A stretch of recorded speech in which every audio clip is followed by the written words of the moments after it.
Ես կարծում եմ, որ հաշվի առնելով հանգամանքը, որ օրինակ Լենինականը միշտ Երևանին տվել է փայլուն կադրեր, փայլուն։ Այդ թվում Երևանի քաղաքապետ էր։ Այո,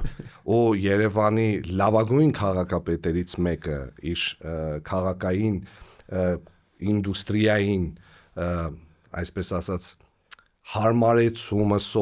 սովորելը, ընկալումը, պատկերացումը ձեռք է բերել որպես Գյումրիի քաղաքապետ առաջի 2 տարին աշխատելով, կարծեմ 60-ից 62 թվականներին, կարող է սխալվում եմ, բայց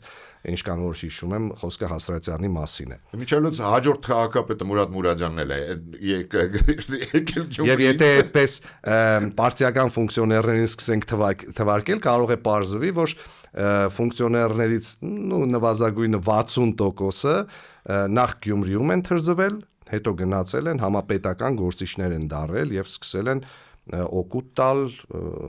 այն ժամանակ սովետական Հայաստանին եւ ինչու՞ չէ հետո նորանկախ Հայաստանի ժամանակ էլ այդ նույն գործիչները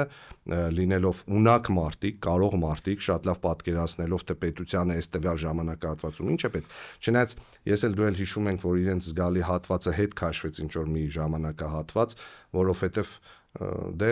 փոփոխությունների քամին իր հետ բերում էր նաև փոփոխված ընկալումներ պետության ու պետություն ստեղծելու հետ կապված